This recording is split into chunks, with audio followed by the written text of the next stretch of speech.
வணக்கம். பாரதி ராஜா சார் அப்படின்னு நம்ம சொல்றோம். ஆனா பாரதி ராஜா சார் அப்படின்னு பாக்யராஜ் சார் சொல்ல மாட்டார். எங்க டைரக்டர் சார் அப்படின்னு தான் சொல்லுவோம்.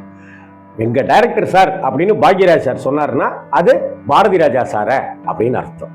ஆனால் இதே பாரதி ராஜா சாருக்கும் இதே பாக்யராஜ் சாருக்கும் ஒரு நாள் முட்டிக்கிச்சு.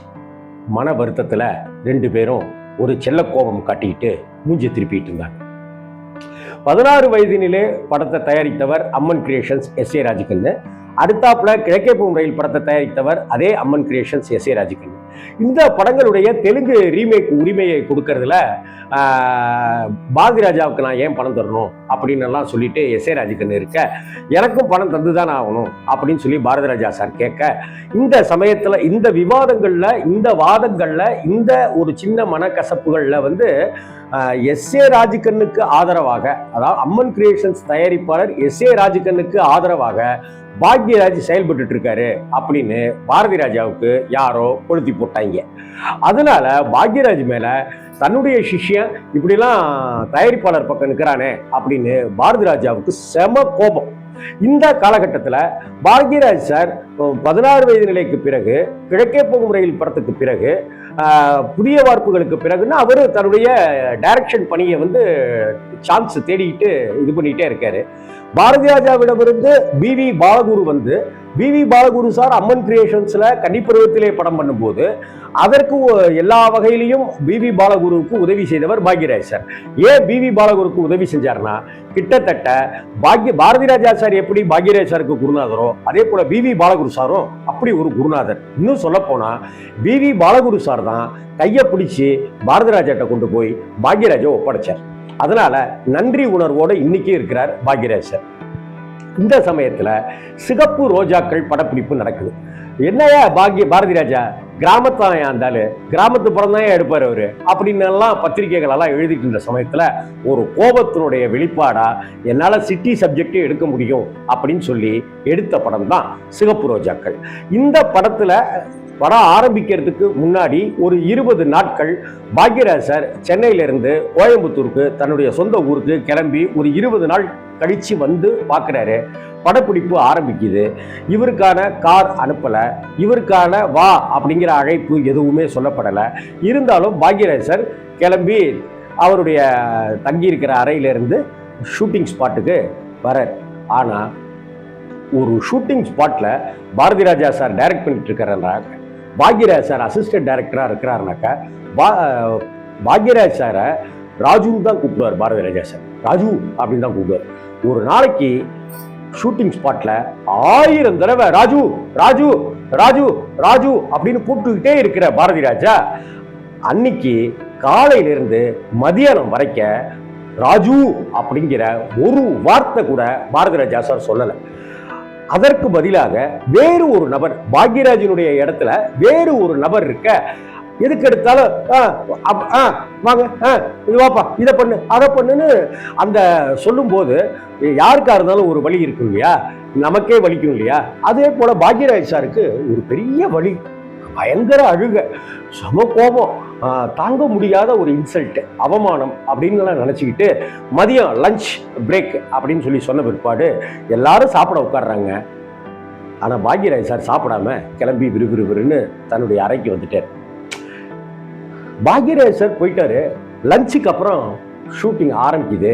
கமல் சார் நடிக்கிறாரு, பாரதி ராஜா சார் டைரக்ட் பண்றாரு. திரும்ப ராஜு அப்படின்ட்டுலாம் கூப்பிடாம அதே அந்த மனிதருடைய பெயரை சொல்லி கூப்பிடுறாரு. ஆனா பாரதி ராஜாவோட கண்கள் பாக்யராஜை தேடிக்கிட்டே இருக்கு. எங்க அவனை காணும், எங்க அவனை காணும், எங்க அவனை காணும், தம்பி இங்க வாங்க அப்படின்னு அந்த புதிய நபரையும் கூப்பிட்டுக்கிறாரு. ஆனா பாக்யராஜ் இல்லாம அவரால் வேலை பார்க்க முடியல, மைண்ட் டிஸ்டர்ப் ஆகுது. இதையெல்லாம் கமல் பார்த்துக்கிட்டே இருக்காரு. உடனே கமல் பாரதி ராஜாவை கூப்பிட்டு ஒரு அரை மணி நேரம் பிரேக் விட்டுக்கலாமா அப்படின்னு சொல்லிட்டு கேட்குறாரு. ஓகே பரவாயில்ல எடுத்துக்கலாம் அப்படின்னு சொல்லிடுறாரு. பாரதி ராஜா சார் வந்து கமலஹாசனை பரமக்குடியாரே அப்படின்னு கூப்பிடுவாரு. அதே போல பாரதி ராஜாவை தேனிகாரர அப்படின்னு தான் கூப்பிடுவாங்க. 16 வயது நிலை படம் எடுப்பதற்கு முன்பாகவே பாரதி ராஜாவும் கமலும் நல்ல புரிதல் கொண்ட நண்பர்கள். இந்த சமயத்துல ஏன் பிரேக் விட சொல்றாரு, என்ன ஏது அப்படின்னே தெரியாம இருக்கிற அந்த சமயத்துல கமல் சார் வந்து தன்னுடைய உதவியாளரை கூப்பிட்டு, நீ கார் எடுத்துக்கிட்டு நேரா பாக்யராஜ் தங்கியிருக்கிற ரூமுக்கு போங்க, பாக்யராஜிட்ட போய் நான் வர சொன்னேன் அப்படின்னு சொல்லி கையோட கூட்டிட்டு வாங்க அப்படின்றாரு. கையோட பாக்யராஜை கூப்பிடுறதுக்கு ஒருத்தவங்க போயிட்டாங்க. அவர் வரமாட்டேன்னு சொல்றாரு. கமல் சார் கூப்பிடுறாரு, தயவு செஞ்சு வாங்க அப்படின்னு சொல்றாங்க. கமல் சாரே கூப்பிடுறாரு அப்படின்றதுக்காக வேற வழியே இல்லாம ஒரு அரையுறையான மனசோட சம்மதமே இல்லாம கார்ல ஏறிக்கிறாரு பாக்யராஜ் சார். நேராக திரும்ப அந்த ஷூட்டிங் ஸ்பாட்டுக்கு வராங்க. அங்கே இருக்கிற ரூமில் கமல் சார் உட்காந்துருக்காரு. பாக்யராஜ் சார் வராரு. வந்த உடனே உட்காருங்க, இருக்கட்டு சார், உட்காருங்க பாக்யராஜ் அப்படின்றாங்க. கமல் சார் வயசு குறைவாக இருந்தாலும் சரி, யாரையா இருந்தாலும் வாங்க அப்படிங்கிறது தான் கூப்பிடுறது அவருடைய வழக்கம். அதே போல பதவி, பொறுப்பு, டைரக்டர், அசிஸ்டன்ட் டைரக்டர்லாம் பார்க்க மாட்டாங்க. எல்லாரையும் வாங்கன்ற மரியாதையோட கூப்பிடுறவர் கமல். உட்காருங்க. உடனே பாக்யராஜ் சார் உட்கார்றாரு. கொஞ்சம் இருங்க, ஒரு நிமிஷம் வந்துடுறேன் அப்படின்னு கமல் சார் வெளியில் போகிறாரு. வெளியில் போயிட்டு பாரதி ராஜா சாரை கூப்பிட்றாரு. பாரதி ராஜா சாரை கையோடு கூட்டிகிட்டு வந்தாக்க அந்த ரூம் கதவை திறக்கிறாங்க. பாரதி ராஜா சார் உள்ளே வராரு, கமல் சார் உள்ளே வராரு. பாரதி ராஜா சார் பாக்யராஜ் சாரை பார்க்குறாரு. பாக்யராஜ் சார் பாரதி ராஜா சாரை பார்த்தோன்னா டக்குன்னு எந்திரிச்சிக்கிறாங்க. பாரதி ராஜா சாருக்கு கடும் கோபம். எங்கடா போயிட்டு நீனு அப்படிங்கிற ஒரு கோபம்.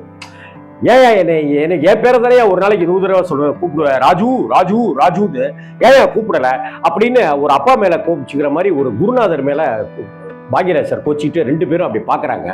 அப்படியே கடுன்னு இருக்காங்க. பாக்யராஜ் சார் இன்னும் ஒரு நிமிடம் ஆனிச்சுனாக்கா பொலன்னு கதறி அழுதுருவாரோ அப்படின்ற ஒரு சூழ்நிலை.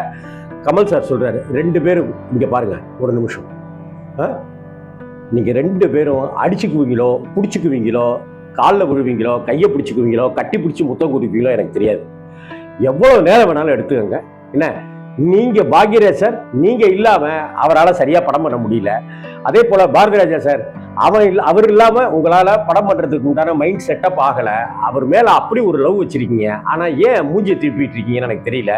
இப்ப இந்த கதவை நான் வெளியில போய் தாப்பா போட்டுருவேன். 2 பேரும் பேசி அடிச்சுக்கோங்க, பிடிச்சிக்கோங்க, எனக்கு தெரியாது. குருவும் சிஷியனும் ஒன்னா கலகலன்னு வந்து படத்தை ஆரம்பிக்கலாம், ஓகேயா அப்படின்னு சொல்லிட்டு வெளியில வந்த கமல் சார் கதவை தாழ்பால் போட்டுட்டு அங்கே ஒரு ஹாலில் அப்படியே எயிட்டாப்புல போய் உட்காந்துட்டாரு. கிட்டத்தட்ட அரை மணி நேரங்கள் கழிச்சு சிரிச்ச முகத்தோட குருவும் பாரதி ராஜாவும் சிஷியனும், அதாவது பாக்யராஜ் சாரும் திரும்ப வராங்க. சிகப்பு ரோஜாக்கள் அப்படிங்கிற படப்பிடிப்பு மீண்டும் தொடங்குது. அது எவ்வளவு பெரிய ஹிட் ஆனிச்சு. தமிழ் சினிமா உலகத்திலேயே ஒரு செக்ஸ் கில்லர் படம், ஒரு சைக்கோ செக்ஸ் கில்லர் படம் அப்படிங்கிற ஒரு ஆகச்சிறந்த படைப்புகள்ல அது முக்கியமான ஒரு இடம், ஒரு பிரேக் அப்படி கொடுத்துச்சு அந்த படம் அப்படிங்கிறது. இந்த இடத்துல இன்னொரு விஷயத்தையும் சொல்லிடணும். படத்துக்கு வசனம் எழுதியது பாக்யராஜ் சார்.